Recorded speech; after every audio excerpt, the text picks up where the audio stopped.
15절 제목을 사실은 내가 여러분들에게 제목 한번 볼까요? 제목이 뭐죠? 유대주의를 넘어가는 복음.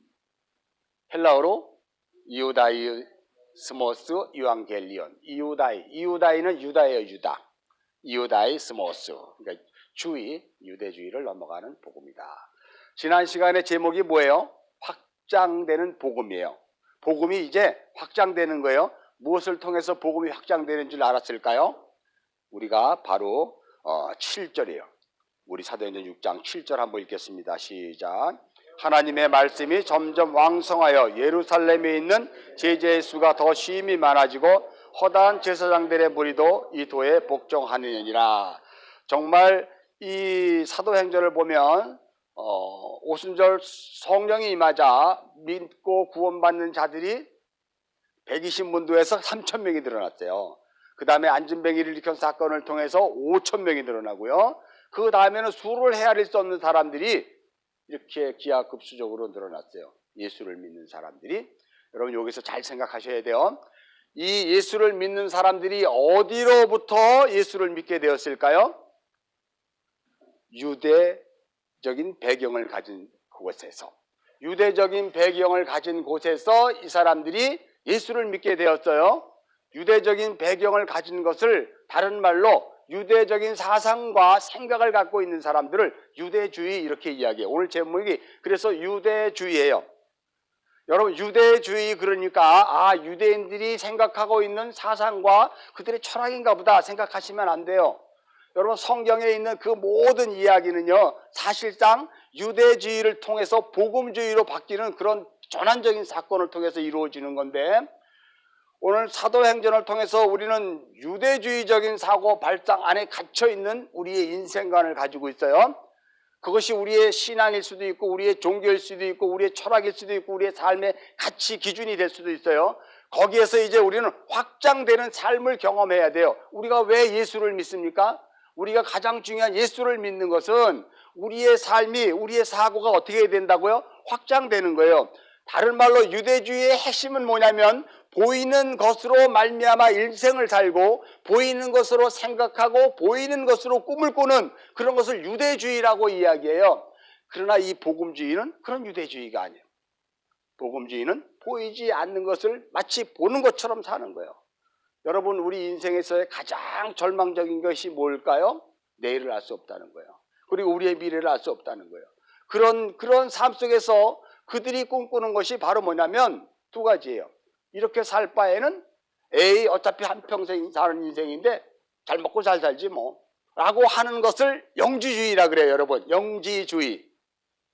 그리고 이렇게 삶에 처해진 상황에서 우리가 나름대로 무언가를 그래도 추구하면서 살아야 되지 않을까라고 하는 것을 세대주의라 그러고요. 인본주의라 그래요.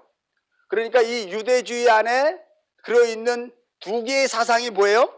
유대주의와 그죠? 영지주의예요. 영지주의를 다른 말로 선악과라 그래요. 영지주의는 그노시스라고 이야기하거든요. 그노시스라는 것은 다른 말로 헬라어로 그노시스는 다른 말로 지식 이렇게 이야기해요. 여러분 창세기를 창 열자마자 하나님이 아담과 하에게 뭘 명령했어요? 선악을 알게 하는 나무 열매를 따먹지 말라. 선악과를 주셨는데 선악을 알게 하는 나무의 열매, 알게 하는 이게 그노시스예요. 뭐라고요? 지식. 그래서 이 영지주의는 선악과예요. 좋고 나쁜 것을 분간하며 그 영지주의라는 그것에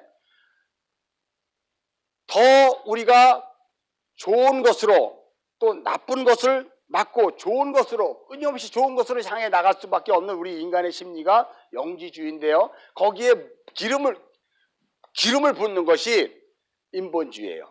세대주의란 말이에요. 그걸 유대주의라고 이야기합니다.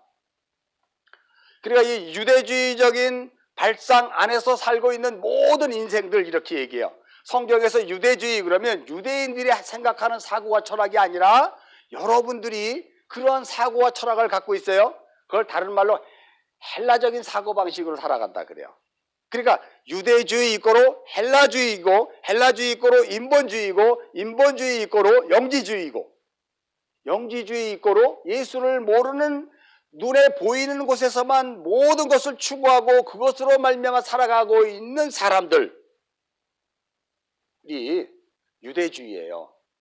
그러니까 여러분, 이 복음은 눈에 보이는 것에서 우리가 어떻게 하면 더 똑똑해지고 어떻게 하면 더 돈을 많이 벌고 어떻게 하면 사람들에게 인정을 받을까라고 하는 것으로 복음이 우리에게 뿌려진 게 아니고, 복음은 씨가 되어 뿌려졌다 그랬어요. 그리스도 예수가 우리 마음판에 복음이 되어 뿌려졌다면 이제부터 여러분들이 보는 사고와 생각과 그 모든 들은 것들이 보여주는 것에 국한되지 않고 보이지 않는 그것들이 우리를 자꾸 침노하는 거예요. 내가 여태까지 사고를 가지고 있었던 틀이 있어요. 그것을 심리학적인 경우에는 각 사람마다 특별한 그 어떤 모판이 있다 그래요. 부모로부터 물려받은 유전인자가 있다고 그래요. 그런 어떤 틀에서 그가 자라고 그 틀에서 그가 결코 벗어나지 못하는 그런 유전적인 요인이 있단 말이에요. 그걸 선악과 뿌리예요. 우리 인간에게는 그 뿌리는 죄로부터 시작되는 거예요. 아무리 아름다운 사과를 내줘도 그거는 뭐다? 죄에 물들어 있는 사과고요. 아무리 아름다운 훌륭한 그 인간들이 보기에는 박수를 쳐주고 너무 훌륭해요, 너무 멋져요 라고 해도 그 훌륭하고 멋진 그 행위는 다 죄예요, 여러분. 이걸 빨리 깨야 돼요, 여러분이. 아니, 그러면 내가 먹고 자고 생각하고 이 땅을 살아가는 이것이 하나님의 일반 은총에 의해서 우리에게 허락되어 있는데 그것이 죄된 삶이란 말이에요? 라고 하는 것에 여러분이 아멘 이렇게 돼야 되는 거예요. 그 죄된 삶을 유대주의라고 그래요. 그 보이는 삶의 유대주의에 예수 그리스도의 씨가 뿌려지자 내가 어느 날 갑자기 보이는 것으로 인생을 살아가는 것에 총력을 기울이다가 돌이키게 되죠. 때로는 빼앗기게 되고 때로는 얻어맞게 되자 그것을 통해서 다른 세계가 있는 것을 알게 되는 거예요. 하나님이 태초에 천지를 창조하셨을 때 여러분들에게서 가장 중요한 복이 뭐냐면 하나님이 다 만들어 놓으신 거예요. 그리고 여섯째 날 여러분을 불러냈다니까요. 뭐 하라고? 다스리고 생육하고 번성하며 누리라고. 그러면 다스리고 생육하고 번성하고 누리는데 그러면 알았어요 하고 누리면 되죠. 근데 거기에 하나님이 선악과를 장치해 놨단 말이에요. 뭐예요? 네가 마음대로 다 할 수 있지만 내가 그 틀을 만들어 놓은 것 안에서 다 하는 거야가 선악과예요. 이해가 되시죠? 우리 인간이 복음을 안다고 해서 내가 뭐든지 다 할 수 있어요, 내가 막 해도 되죠 뭐라고 하면 안 돼요. 하나님이 만들어 놓은 틀 안에서의 자유의지란 말이에요. 그것을 벗어나는 것을 자유의지라 그랬어요. 지난번에 얘기했죠. 그러니까 우리 인간에게 있어서의 가장 중요한 핵심의 근본은 선악으로 말미암아 살게 되는 영지주의가 우리 인생의 본질이고요. 영지주의를 동양사고로 생각하면 이게 뭐냐면 샤머니즘이고요. 이 샤머니즘이 인도 철학으로 가면 힌두교가 되는 거예요. 그리고 팔레스타인에 가면 이게 바알 숭배가 되는 거고요. 대한민국 땅에 오면 이게 비나이다 무속신앙이 되는 거예요. 그걸 통틀어 인본주의라 그러고요. 그 인본주의의 총합을 기복주의라 그러는 거예요, 여러분. 그 기복주의 안에는 뭐가 들어있을까? 눈에 보여서 내가 이 세상에 살아가고 있는 내가 어떻게 하면 더 선악을 잘 구분하여 선을 향해 추구할까라고 하는 것이 기복주의의 핵심이에요. 그래서 모든 인간은 좋은 거를 선택하게 돼 있지 나쁜 거를 선택하지 않아요. 아무리 예수를 믿는다고 해도 그러던 그 밭에 그리스도 예수의 씨가 뿌려진다니까요. 그래서 어느 날 갑자기 내가 선이라고 생각하던 것이 재미가 없어지고 시시해지고 그렇게 큰 가치가 없어지는 거예요. 여보, 우리 이렇게 살 바에는 인간답게 한번 살아보자. 우리 한번 제주도 가서 만룩 한번 살아볼까? 여기까지 가면 영지주의야. 제주도 가서 어떻게 살 건데 그냥 주는 하나님이 주시는 대로 살지. 여러분, 요게 유대주의, 인본주의가 되는 거예요. 여보, 우리가 어차피 이 세상에서 우리가 태어났을 때 하나님이 우리 나라는 인간 존재 자체에 밭에 씨를 뿌려놓았다면 그 씨가 어떻게 열매 맺는 것을 우리가 한번 바라보며 살아야 되지 않을까? 라고 하는 것이 부부가 생각할 수 있는 것이에요. 그래야지 그 나라는 존재가 어떻게 열매를 맺고 자라는지, 마치 요한복음 15장에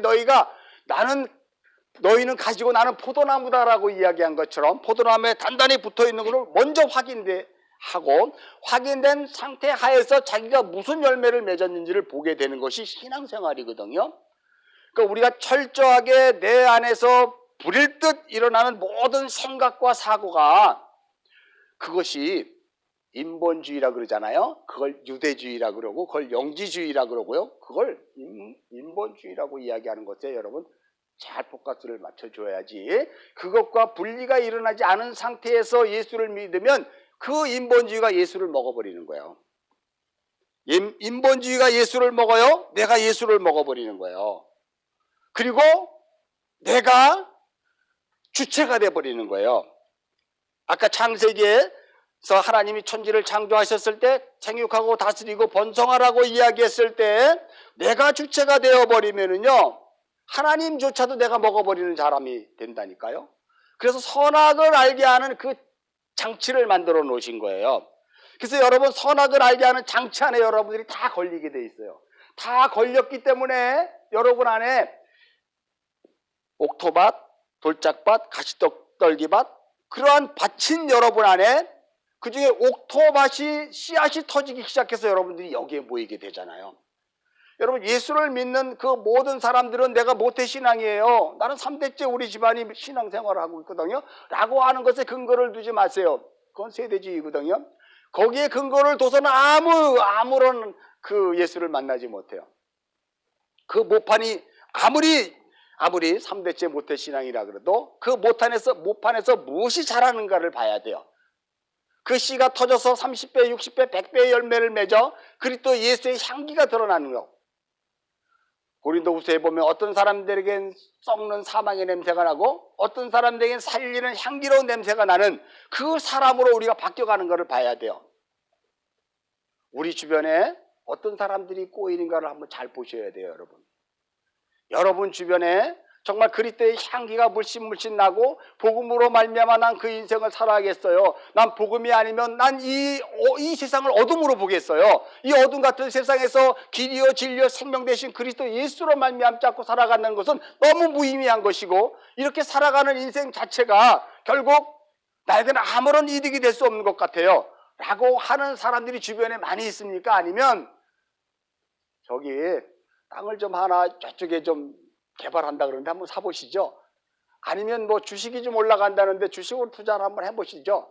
뭐 이런 식으로 자꾸 세상의 일을 도모하는 사람들이 많은가를 한번 보셔야 돼요, 여러분 주변에.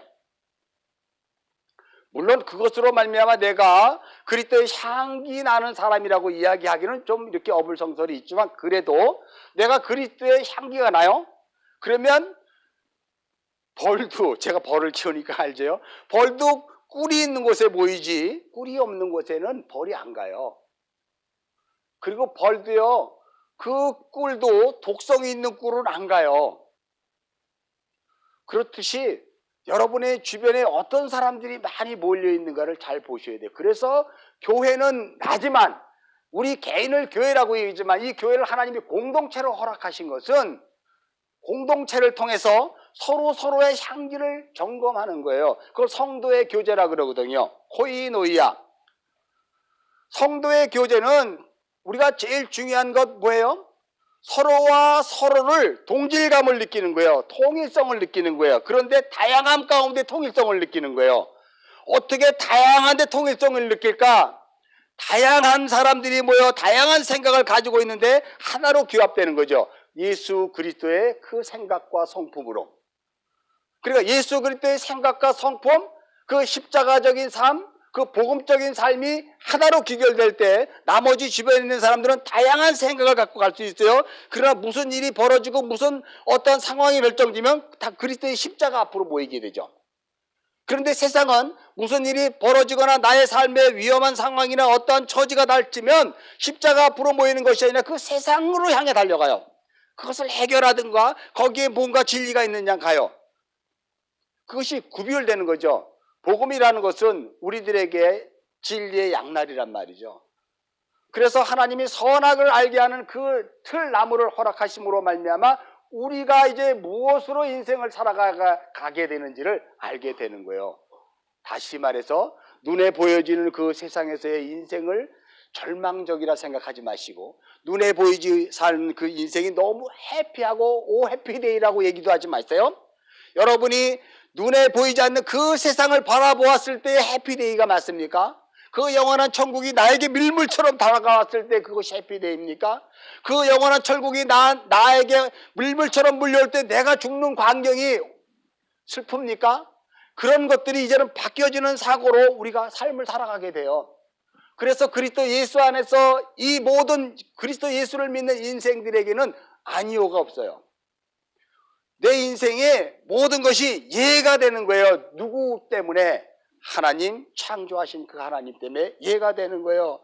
아이고 쟤는 왜 태어나가지고 이렇게 나를 힘들게 하고 귀찮게 하고, 아이고 저놈의 인간은 왜 나한테, 내가 그때 판단을 잘못했어.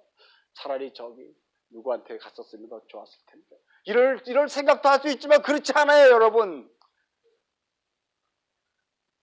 당신이 그만한 실력이 되기 때문에 그 사람을 붙인 거예요. 다른 사람은 그 사람 못 만져요. 그래서 이혼하는 거잖아요, 여러분. 이혼이 죄가 아닙니다, 여러분. 내 그릇이 감당할 만한 것으로 가야 돼요. 그러면 나는 뭐예요? 내가 너무 감당할 줄 알았어. 해보니까 아니거든. 그래도 가야죠. 죽기 살기 가야죠.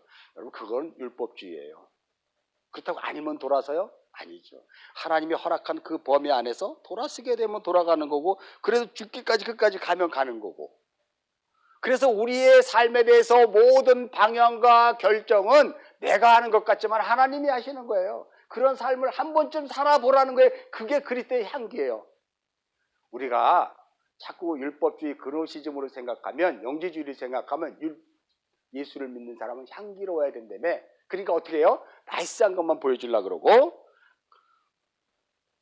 제가 이런 얘기하면 좀 곤란한데, 우리 사모랑 저랑 방구 튼 지 얼마 안 됐어요. 저는 아예 결혼해서부터 텄는데 우리 사모는 절대 안 트더라고요. 절대 안 트더라고요. 이야, 그래서 제가요, 좀 대단하다 그렇게 생각했는데, 하여간 한번 깨지고 무너지더니 이제 트더라고요. 그래서 제가 감사하게 생각했어요. 우리의 인생이 어디에서부터 그런 일이 벌어질까요? 내가 무너질 때부터 복음을 만나게 되는 거거든요. 작은 것으로 말미암아 향기가 드러나는데, 잘해서 향기를 드러낸다고 생각하지 마세요, 여러분. 예수 믿는 거는 다 그렇고, 그런 삶 가운데서 거기서 주님의 만지심이 있는 것이에요. 그때 향기가 드러나는 거예요. 누구의 향기? 나를 통한 예수의 향기가 나오는 거잖아요. 오늘 스데반이 예수의 향기가 드러나게 돼요, 여러분. 여기에 보면. 근데 이 스데반이 지금 부딪히고 있는 그 대적자들은 유대주의에 물들어 있는 사람들이에요. 여러분, 성경을 한번 이렇게 쭉 다시 한번 봅시다. 8절 읽겠습니다. 시작.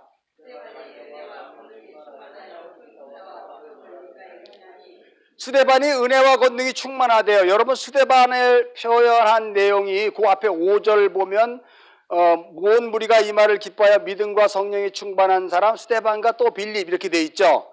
그 다음에 또 앞에 나가면 3절 보면은요, 형제들아 너희 가운데 성령과 지혜가 충만해 칭찬받는 사람 7 이렇게 얘기해서 지금 스데반에게 붙여지는 닉네임이 은혜와 권능과 성령 충만과 지혜. 우리들이 생각할 때 다 좋은 것들이에요, 그죠?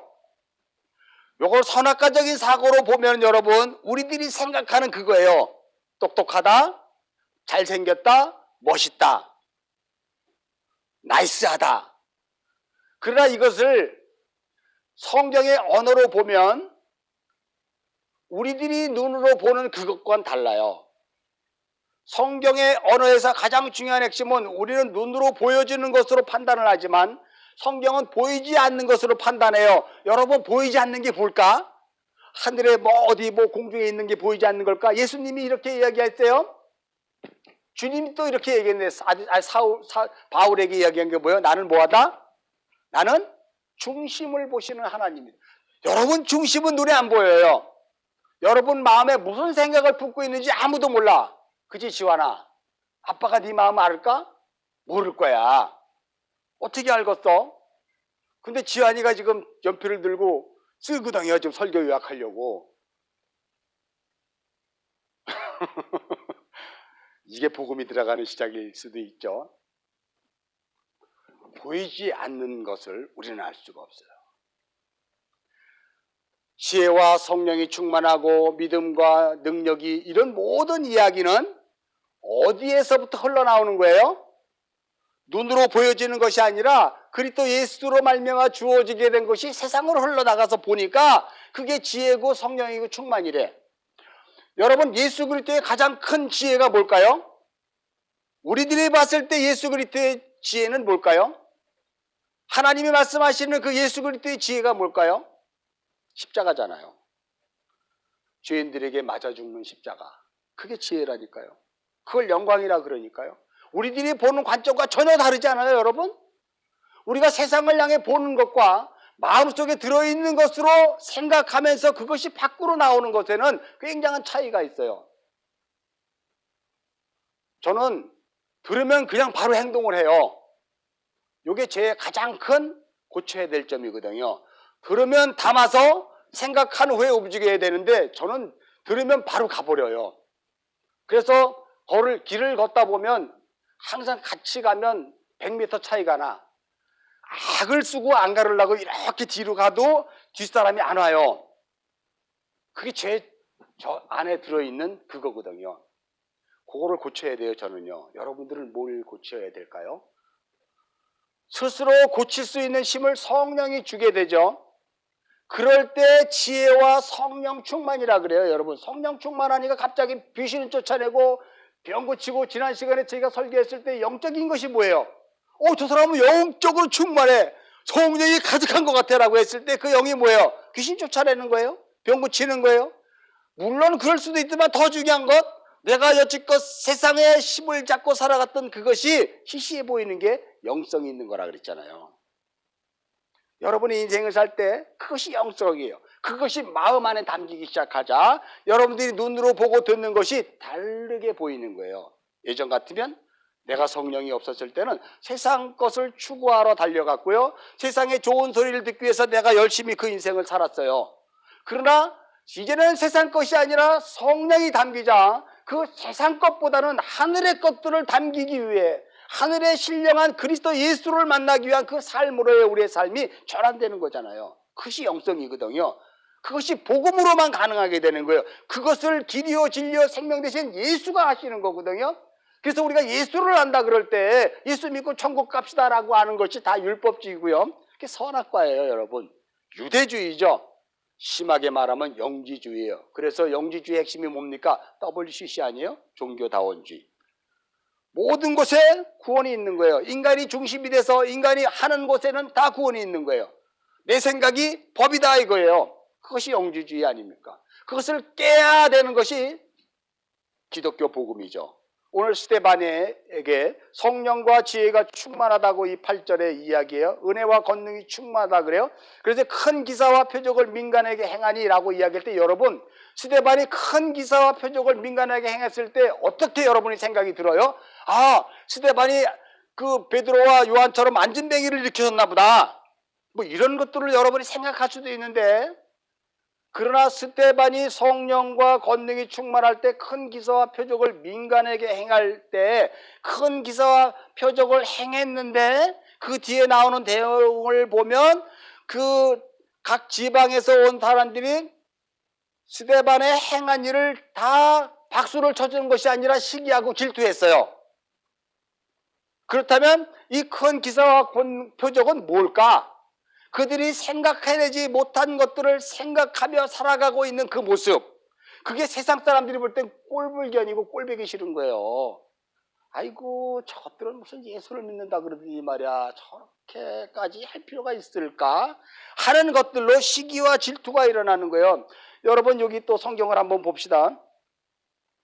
성경을 보면은요 그 시기와 질투가 일어나요. 5장 17절 한번 읽겠습니다. 시작.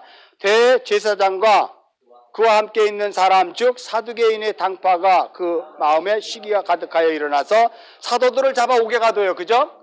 자, 여러분, 시기가 가득했다는 거예요.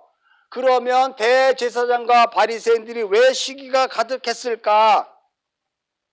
그들의 삶이에요. 그들의 삶이 뭔가 달랐던 거예요. 그런데 여러분, 중요한 게 하나 있어요.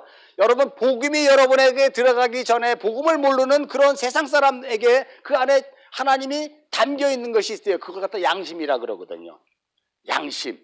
그 양심으로 봤을 때 나는 이거를 하면 안 되지. 난 이거 하면 안 돼. 하는데 예수를 믿는 사람은 진짜 안 하거든. 나는 살짝 타협하고 했다 안 하고, 사람이 볼 때는 안 하고 안 볼 때는 확 해버리고. 근데 예수를 믿는 사람은 안 하거든요. 그런 것에서의 시기와 질투예요. 삶에 대해서의 시기와 질투. 그렇다면 오늘 이 6장에서 보면 스데반에게 큰 기사와 권능이 민간에게 표적이 나타난 것은 바로 그들의 삶과 스데반의 삶과 그들의 생각과 스데반의 생각이 같다 틀리다. 틀리는 거예요. 스데반은 어떤 직책으로 부름을 받아서 지금 이 일을 했을까요? 지금 앞절에 보면 스데반과 빌립과 7 집사님을 선정하여 헬라파 유대인과 히브리파 유대인 과부들과 고아들을 섬기라고, 그죠? 그렇게 일을 섬기다 보니까 처음과 끝이 똑같은 거예요. 스데반이. 그리고 섬길 때 보니까 오늘 마지막 절에 보면 우리 읽은 9절에 그의 얼굴이 천사의 얼굴 같아 그랬잖아요. 그의 얼굴의 삶이 봉사할 때 보니까 천사의 얼굴 같은 거예요. 그는 늘 세상을 향해 나갈 때 천사의 얼굴 같았어요. 여러분, 천사의 얼굴이 어떻게 했을까요? 천사의 얼굴 같았다는 것은 바로 무엇을 이야기하냐면 세상적인 것과 그리고 눈에 보이지 않는 그 마음에서 성령으로 일어나는 것들로의 삶을 살다 보면 그것이 빛이 나게 되고 구별이 나더라, 이런 뜻이에요. 이게 카도시거든요. 빛이 나다는 것을 카도시라 그래요. 카도시를 다른 말로 구별하다, 거룩하다 이런 뜻인데 그 안에 담긴 단어가 따뜻하다, 빛이 담기다 이런 뜻이에요. 그러니까 세상 사람들과의 생각이 스데반의 생각은 다르고 그가 행하는 모든 내용들이 다 어때요? 그들의 생각과 전혀 다른데 시종일관 같더라. 에서의 이 사람들이 뭐예요? 시기 질투가 일어나는 거. 너만 예수 믿냐? 나도 예수 믿는데. 너만 장로냐? 나도 장로인데. 너만 목사냐? 나도 이거 어디서 많이 들었잖아. 사도 바울이 그런 얘기 했잖아요. 나도 사도다. 너만 사도냐? 이런 식으로 한 것처럼 달라짐으로 시기와 질투가 일어나는데요. 여기 또 다시 한번 봅시다. 그렇다면 8절이 여러분 이제 이해를 하셨어요. 표적을 민간에게 그렇게 행했다는 것은 병 고치고 뭐 상님을 눈뜨게 해주고 뭐 그냥 안수기도 해주니까 귀신이 떠나고 이런 것이 아닌 그런 것들이라는 것을 여러분 잘 명심해 주세요. 자, 9절 읽겠습니다. 시작. 이른바 자유민들 즉 구레네인, 알렉산드리아인, 길리기아와 아시아에서 온 사람들이 회당에서 어떤 자들이 일어나 스데반과 더불어 논쟁할세. 지금 스데반과 더불어 논쟁을 했다는 얘기를 보면 여기에 보면 이른바 자유민들이라고 그래요. 여기에 보면 자유민들 즉이라고 이야기했을 때 그들은 어떤 사람이냐? 자유민이라고 한 사람들이 첫 번째 누구예요? 구레네, 또 알렉산드리아인, 길리기아에서 온 사람, 아시아에서 온 사람들을 자유민이라 그래요. 시대적 역사적 배경을 보면 BC 53년에 폼페이우스라는 로마의 장군이 팔레스타인을 점령했어요. 그리고 이 예루살렘 이스라엘에 있는 많은 유대인들을 포로로 잡아갔어요. 폼페이우스 다음에 나온 사람이 누구예요? 그 옥타비아누스가 있고 또 누구죠? 클레오파트라고 유명한 사람. 안토니우스인가? 안토니우스와 옥타비아누스 이렇게 계대가 연결되잖아요. 폼페이우스는 안토니우스 전이에요. 클레오파트가 나오기 전에. 포로로 잡아갔는데 그들이 로마로 잡아가면서 그들을 해방시켜줬어요. 그래서 자유민이에요. 리버티, 한 자유민들. 그래서 그들이 전 세계에 흩어져 살았는데 여기에 보면 그들이 유대 땅에서 포로로 잡혀갔던 사람들이에요. 그래서 포로로 해방되어 각 지방에 살았는데 여기에 보면 이런 말이 있습니다. 구레네인이라 그래요. 구레네인은 어떤 사람들일까요? 구레네인은 지금으로 치면 리비아의 북아프리카에 있는 구레네. 그 다음에 거기 알렉산드리아라는 것은 이집트의 가장 번성한 도시가 알렉산드리아예요. 그 다음에 길리기아는 이제 이 팔레스타인을 중심으로 이 북아프리카와 애굽 쪽이 아닌 반대편 터키 쪽에 길리기아 그러면 다소가 유명하죠. 다소에 누가 있다고요? 사도 바울이 다소 출신이잖아요. 길리기아. 그 다음에 거기 아시아는 지금으로 좀 터키예요. 그 위에. 그러니까 각 지역에 흩어졌던 사람들이 우리가 이제 제가 외국에 가면 젊은이들이 그 중국 같은 경우에 있을 때 보면은요, 각 지역에 흩어져 있던 젊은이들이 중국으로 와요. 왜 오냐면 언어를 배우러 와요. 언어를 배우러 와서 언어를 배우고 이 자기 조상들의 문화를 배워서 그리고 가거든요. 그거와 마찬가지로 지금 각처에 있는 그 유대인들 중에 그들의 조상들의 나라를 배우고 조상들의 언어를 배우기 위해서 지금 이 예루살렘 땅에 왔죠. 물론 그 당시 1년에 3번 성지순례차 예루살렘에 와야 되지만 그런 식으로 많은 지역에 흩어졌던 디아스포라 유대인들이 예루살렘에 와 있어요. 그들이 예루살렘 땅에 온 것은 딱 하나예요. 그들의 조상들이 섬겼던 하나님을 더욱더 알아가기 위해서, 그들의 목숨처럼 여겼던 그 유대주의에 대해서 더 크고 풍성한 지식으로 가득 채기 위해서, 그걸 랍비들이라 그러잖아요. 지식을, 유대교의 지식을 충만한 사람들을 랍비라 그래요. 그리고 가리킨다 그러죠. 그러기 위해서 왔으니까 지금 스데반과 논쟁한 이 사람들은 그냥 그렇고 그런 사람들이에요? 아니면 뭔가 결심을 하고 뭔가 확실한 걸 배우려고 이 유대 땅에 온 사람들이에요? 후자잖아요. 그죠? 그러니까 이 사람들은 율법을 아는 사람들이에요. 이 사람들은 유대주의가 뭔지를 분명히 아는 사람들이에요. 이 사람들은 왜 자기 조상들이 하나님께 죄를 범하면 바벨론에 끌려가 포로가 되었다 다시 돌아오게 되었는지를 아는 사람들이에요. 그들도 동일한 심정으로 이제는 하나님을 더욱더 알아가자. 여러분, 바벨론 포로에 끌려갔다가 에스라와 느헤미야를 통해서 돌아온 그 사람들이 어떤 것을 했을까요? 철저하게 하나님의 율법으로 돌아가자. 우리 율법을 1.1의 길도 안 지키면 안 돼. 철저하게 지키자라고 할 정도로 굉장히 아주 심오한 정도로의 그 사상과 철학적인 배경을 갖고 있어요. 그러니 스데반과 둘이 붙었을 때 어떤 사람이 더 똑똑할까요? 세상적으로 봤을 때 당연히 디아스포라 유대인들이 스데반보다는 똑똑해요. 그런데 그들보다 스데반이 하는 거에 그들이 왜 이렇게 분을 내고 시기하고 있었을까요? 그들이 했던, 생각했던, 추구했던 사상이 스데반으로 말미암아 무너지기 시작한 거예요. 여러분 잘 들으셔야 돼요. 복음은 통일성이지만 다양성이거든요. 왜 다양성이 우리에게 주어질까요? 그 다양성을 통해서 오늘 통일성으로 합류하기 위한 하나님의 일하심이에요. 다양성을 통해서 다양한 여러분들이 모여서 그리스도 예수로 말미암아 하나가 되려고 하는 거예요. 각자의 신앙의 경륜이 다 달라요. 나는 성결교에서, 나는 춘복음에서, 나는 장로교에서, 나는 어디에서 난 다 했어요. 그런데 중요한 것이 하나 있어요, 여러분.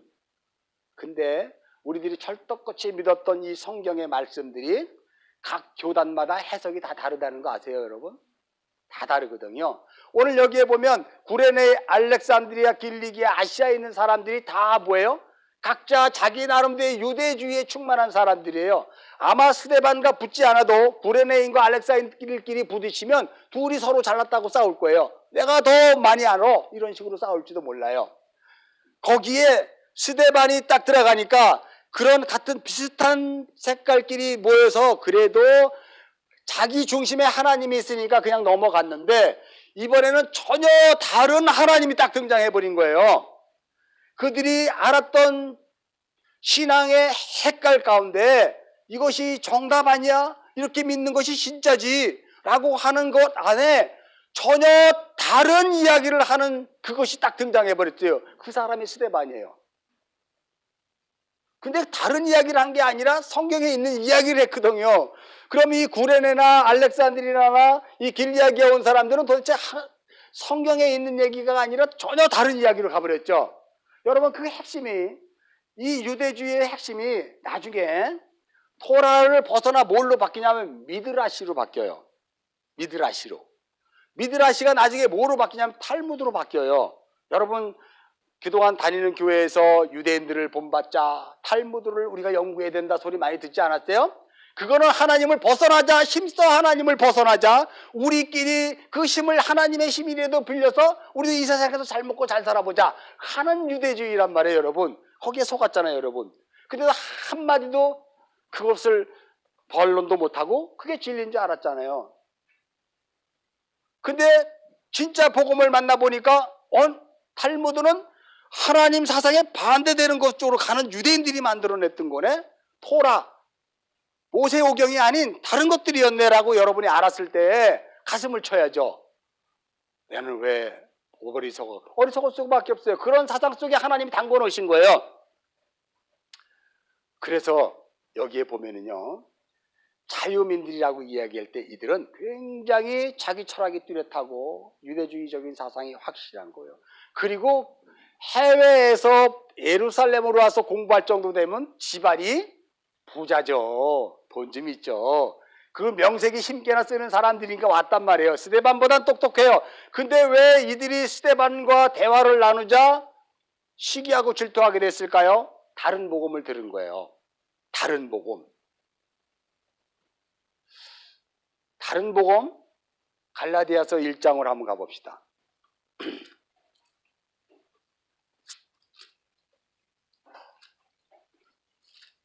갈라디아서 1장은 신약성경 302면에 있습니다. 신약성경 302면. 자, 다른 복음 갈라디아서. 자, 우리 6절, 7절, 8절, 9절, 10절까지 읽겠습니다. 시작. 그리스도의 은혜로 너희를 부르신 이를 이같이 속히 떠나 다른 복음을 따르는 것을 내가 이상하게 여기노라. 다른 복음은 없나니 다만 어떤 사람들이 너희를 교란하여 그리스도의 복음을 변하게 하려 함이라. 그러나 우리가 혹은 하늘로부터 온 천사라도 우리가 너희에게 전한 복음 위에 다른 복음을 전하면 저주를 받을지어다. 우리가 전에 말하였거니와 내가 지금 다시 말하노니 만일 누구든지 너희가 받은 것 위에 다른 복음을 전하면 저주를 받을지어다. 이제 내가 사람들에게 좋게 하랴 하나님께 좋게 하랴 사람들에게 기쁨을 구하랴 내가 지금까지 사람들의 기쁨을 구하였다면 그리스도의 종이 아니니라. 자, 여러분 유대주의에 충만했던 이 길리기아와 구레네와 알렉산드리아 온 사람이 봤을 때 스데반이 들고 온 그거는 다른 복음이죠. 다른 복음. 스데반은 한 사람이에요. 그리고 여기는 지금 각 지역에서 온 사람들이에요. 그러면 오늘 사도 바울이 성경에서의 다른 복음은 이들을 이야기하는 거예요. 이들. 근데 이들의 입장에서 누가 다른 복음이에요? 스데반이 다른 복음이란 말이에요. 이해할 수 없는 다른 복음이에요. 이걸 핵심으로 이야기하면 이들이 유대주의가 알고 있는 하나님, 여호와 하나님, 메시아와 스데반이 알고 있는 하나님은 전혀 달라요. 여기는 삼위일체 하나님이에요. 신약의 하나님은 삼위일체 하나님이에요. 성부 하나님, 성자 하나님, 성령 하나님이에요. 근데 유대주의, 이들이 알고 있는 하나님은 엘로힘 하나님이에요. 여호와 하나님, 메시아예요. 본질이 다르죠. 하나님에서부터 부딪히고요. 그 하나님으로 말미암아 자기가 생활했고 이것을 배우려고 왔는데 여기에 부딪히다 보니까 전혀 다른 것으로 있게 되면 어떤 일이 벌어지냐면 대부분 처음에 부딪힘이 있어요. 그리고 나는 이것을 위해 목숨을 걸고 여기 와서 공부하려고 왔는데 다른 복음을 듣게 되니까 이건 이상하지 않아요, 여러분? 그러니까 처음에는 부딪힘이 있는 거죠. 여기에 보면 길리기아 다소에서 온 사람이 하나 있어요. 누굴까요? 사도 바울이 길리기아 다소 출신이에요. 여기에 보면 구레네, 알렉산드리아, 길리기아, 아시아에서 온 사람들과 스데반이 논쟁할세라고 했을 때 사실 여기에서 그거를 여러분이 찾아내야 돼요. 누구랑 논쟁했을까? 바울과 같은 바울 되기 전에 사울과 논쟁한 거예요, 여러분.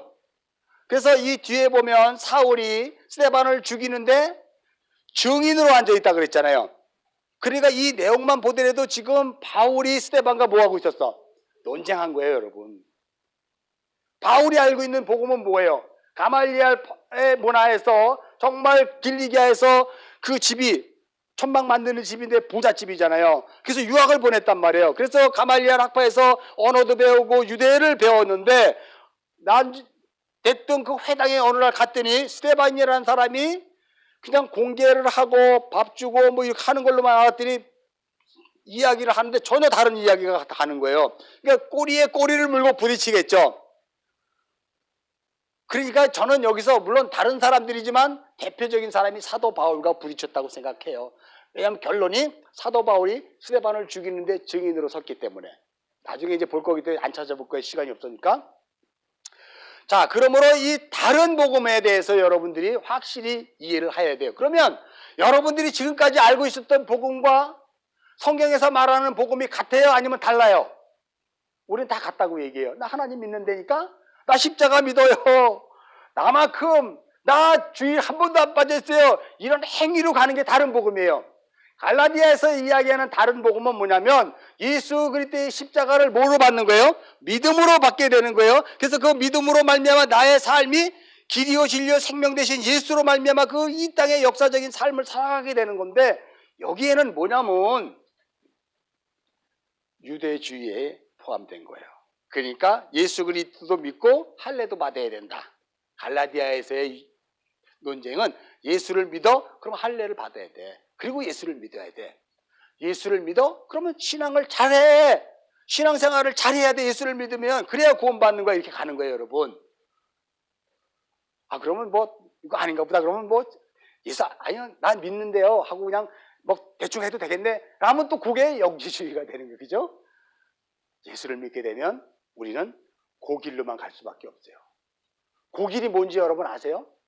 예수를 믿게 되면 그 길로만 갈 수밖에 없는 이유가 뭐냐면 여러분들이 예수를 믿으면 반드시 여러분이 가는 길 앞에 거치는 돌과 넘어지는 돌이 있다는 사실을 알아야 돼요.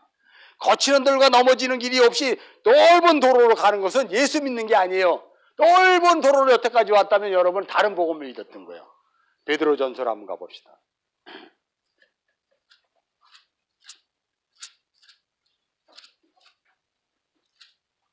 베드로전서 우리 2장 3절 4절 우리 쭉 8절까지 읽겠습니다. 시작. 너희가 주의 인자하심을 맛보았으면 그리하라. 사람들에게는 버림받았으나 하나님께는 택하심을 입은 보배로 예수께로 나아가 너희도 산돌같이 신령한 집으로 세워지고 예수 그리스도로 말미암아 하나님이 기쁘게 받으실 신령한 제사를 드릴 거룩한 제사장이 되리라. 성경에 기록되었으니 보라 내가 택한 보배로운 모퉁이 돌을 시온에 두노니 그를 믿는 자는 부끄러움을 당하지 아니하라 하였으니 그러므로 믿는 너희에게는 보배이나 믿지 아니한 자에게는 건축자들이 버린 그 돌이 모퉁이의 머릿돌이 되고 또한 부딪히는 돌과 걸려 넘어지게 하는 바위가 되었다 하였느니라. 그들이 말씀을 순종하지 아니함으로 넘어지니 이는 그들을 이렇게 정하신 것이라. 그렇게 해서 여러분 그렇게 해서 이제 거친 돌과 넘어지는 돌 앞에 여러분의 인생길에 깔아놓았단 말이에요.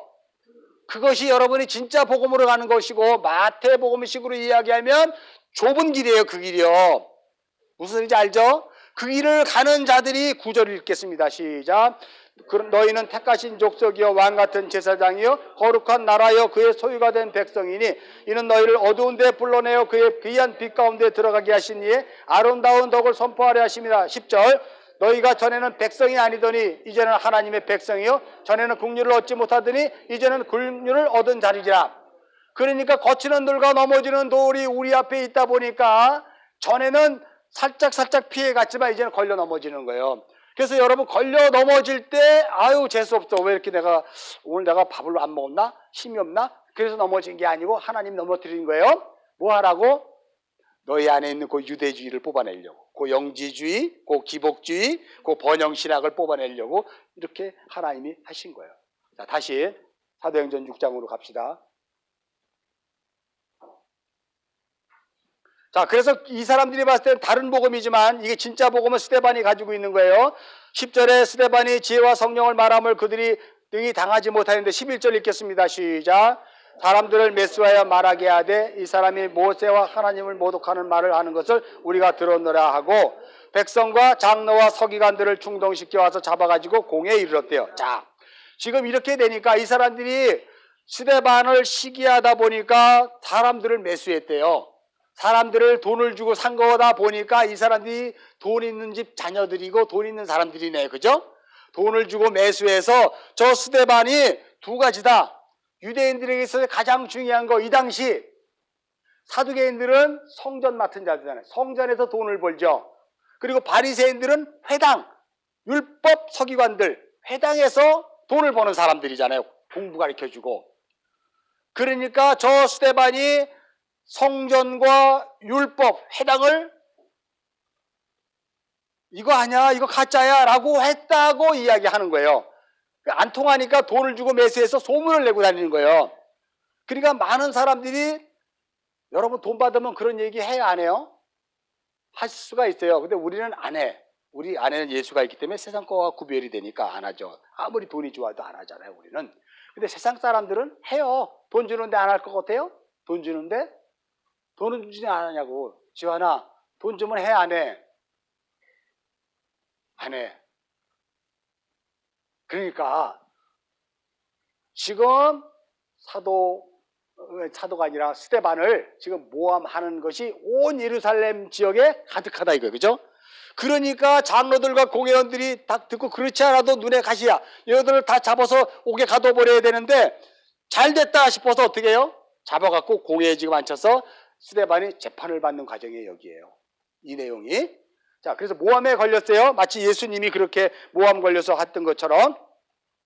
자, 13절, 14절 읽겠습니다. 시작. 거짓 증인들을 세우니 이르되 이 사람이 이 거룩한 곳과 율법을 거슬려 말하기를 마지 아니하는도다. 그의 말에 이 나사렛 예수가 이것을 헐고 또 모세가 우리에게 전해준 길을 고치겠다 함을 우리가 들었노라 하거늘. 자, 여기 두 가지 보면 거짓 증인들을 세우는데요. 이 사람이 이 거룩한 곳은 쉽게 얘기해서 하나님을 모독하는 그 성전을 이야기해요. 그 다음에 율법은 모세에게 준 율법을 이야기하는 거예요. 자, 그런데 여기 밑에 보면 나사렛 예수가 이것을 헐고 모세가 우리에게 전해준 규례를 고치겠다라고 이야기하면서 성전 무용지론을 이야기한 거예요. 성전은 무용하다라고 얘기했을 때 가장 큰 반발을 일어나는 사람이 누구라고요? 사두개인들이란 말이에요. 제사장 출신들이니까. 이 성전 이거 없어. 예수가 이 성전을 헐라. 내가 사흘 만에 다시 세우겠다라고 하는 내용을 가지고 고발을 한 거잖아요. 예수님도 그것 때문에 고발을 당해 십자가의 처형을 당했잖아요. 성전 무용론. 오늘날 여러분 우리가 늘 이야기하는 가운데 우리는 성전 신앙으로 살아가는 사람들이냐 신전 신앙으로 살아가는 사람들이냐는 걸 잘 기억하셔야 돼요. 우리는 눈에 보이는 건물 성전으로 살아가는 사람들이 아니라 우리 안에 아까 베드로전서 2장에 본 것처럼 우리 안에 집을 지으신 성령, 우리 안에 계신 그런 신전으로 살아가는 사람들이 우리는 생각하는 것과 보는 것이 다르죠.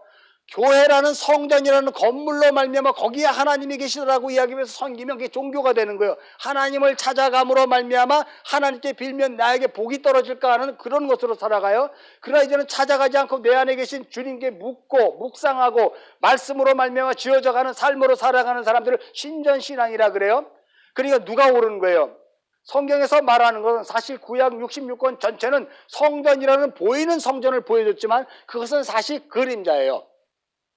구약 전체에 있었던 이스라엘 백성들과 성전과 그 모든 율법은 무언가가 오게 되면 폐하여 덮어지는 그림자란 말이에요. 히브리서로 한번 얼른 가봅시다.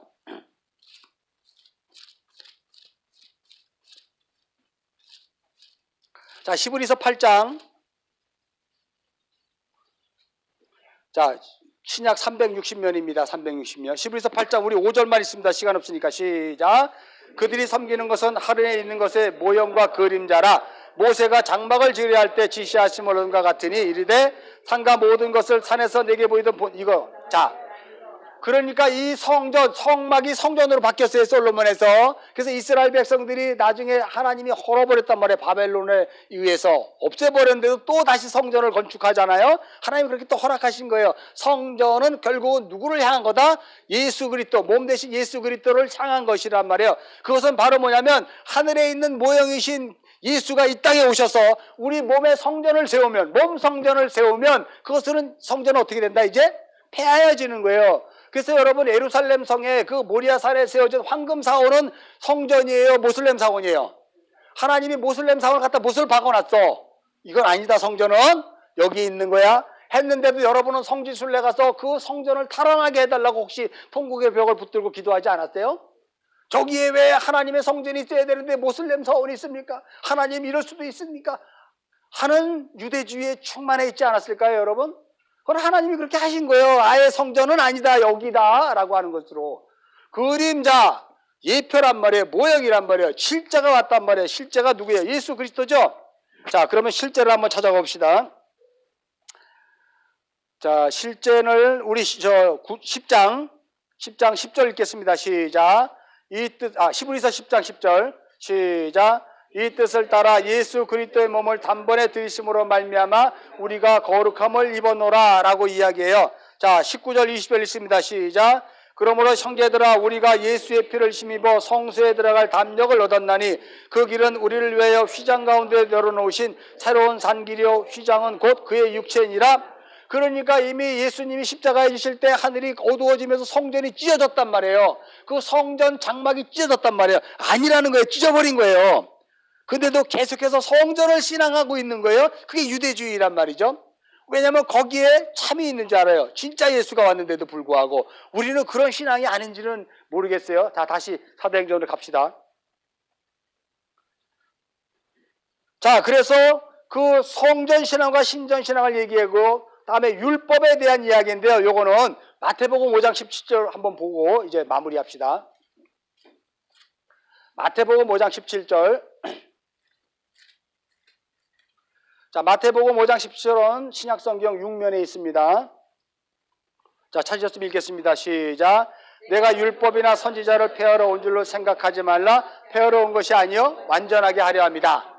그러니까 율법을 예수가 폐하러 온 건 아닌데 이들이 폐하러 왔다고 고발했잖아요. 그죠? 근데 예수님은 뭐예요? 완성했다는 거예요. 왜 완성했을까요, 여러분? 그 단어 읽지 마세요. 저를 보세요.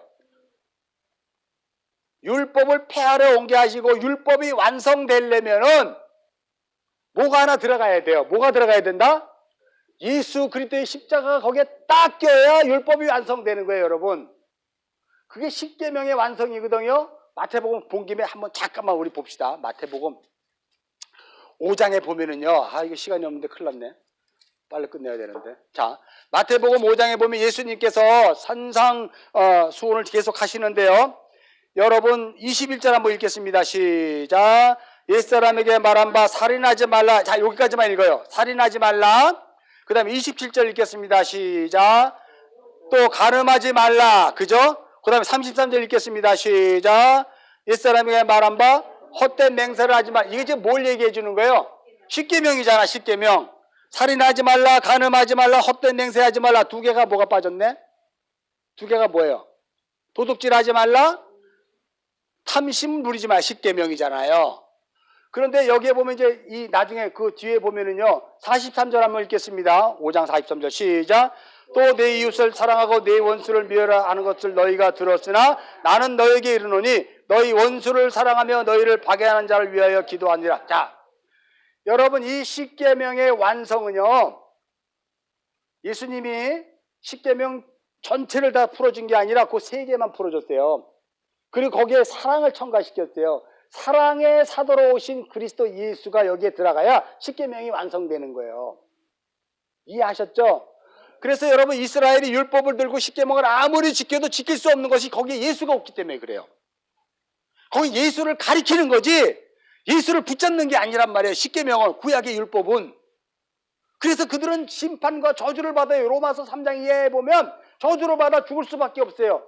로마서 6장 23절에 그냥 죽음이에요. 그런데 그 진짜 대신 예수가 오자 그 예수를 알아먹은 여러분들이 십계명을 받게 되는 거예요.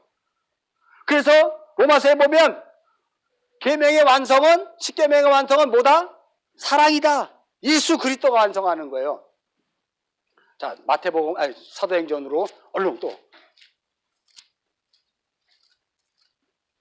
자, 오늘 본문으로 갑시다. 자, 그러니까 이 사람들이 지금 성전 신앙이냐 신전 신앙이냐 율법이 십계명이냐? 그 십계명을 아무리 지켜도 안 되고 찾아고도 안 되고 연구해도 안 되고 노력해도 안 돼요. 오늘날 유대주의는 십계명을 아무리 노력하고 그것을 그 613개의 트럭에 뭐 5트럭 부분으로 율법을 쪼개도 안 돼요. 거기에 뭐가 없기 때문에, 사랑의 본체인 예수가 없기 때문에 안 되는 거예요. 그러니까 복음의 핵심은 뭐다? 예수 그리스도라는 거예요. 성경을 아무리 여러분들이 읽어도 여기에 예수 그리스도를 발견하지 못하면 꽝이에요. 그리스도 예수가 나와 함께 살아가지 않으면 우리의 신앙은 다 꽝이에요. 다 유대주의고 기복주의고 번영신학이고 다 영지주의로 살아가는 거예요. 우리는 얼마나 중요한데도 불구하고 우리는 여태까지 했던 신앙생활을 미천 삼아 나는 안전할 거야 생각하고 있다면 이것처럼 어리석은 게 어디 있냔 말이에요. 그런데 여러분, 복음이 전해지는 것은요, 산골짝 들판 이런 곳에서 전해지죠.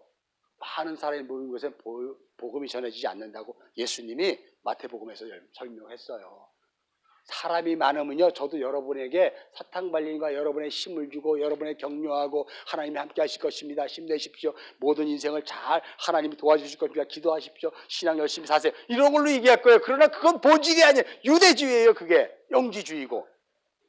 그리스도 예수를 어떻게 해서 만나야 돼요. 그리스도 예수를 어떻게든지 만나면 여러분의 행위는 안 돼요. 성경이에요. 말씀 외에 그리스도를 만날 수 있는 게 없어요. 여러분이 무너져야 돼. 여러분의 오만과 자아, 편견과 그 모든 것들이 무너져야 돼요. 그래서 거치는 돌과 부딪히는 돌을 여러분의 인생길에 깔아놨단 말이에요. 하나님이 그걸 복음으로 사는 거고, 그 사람이 그리스도의 향기를 내는 사람이에요. 복음의 실체가 뭔지를 진짜 잘 알아야 돼요. 저는 안타까워요. 그러나 여러분들이 있어서 희망이 되고, 우리 지환이, 나린이, 혜린이, 지훈이, 지훈이는 자네? 아까 찬송을 이쁘게 부르더니 아파서 빨리 끝내라는 뜻이구나. 그래요. 자 14절까지 왔어요. 자, 그래서 15절, 공회 중에 앉은 사람이 다 스데반을 주목하여 보니 그의 얼굴이 천사와 같더라. 여러분의 얼굴이 천사와 같은 것은 무슨 천사처럼 빛나는 게 아니고요, 여러분의 성품과 인격과 그 모든 것들이 예수 믿는 자로 살아갈 때 세상의 권세가 볼 때는 다른 거기 때문에 천사와 얼굴 같은 거예요. 천사와 같은 얼굴로 한 주 동안 승리하시기 바랍니다. 기도하겠습니다. 하나님,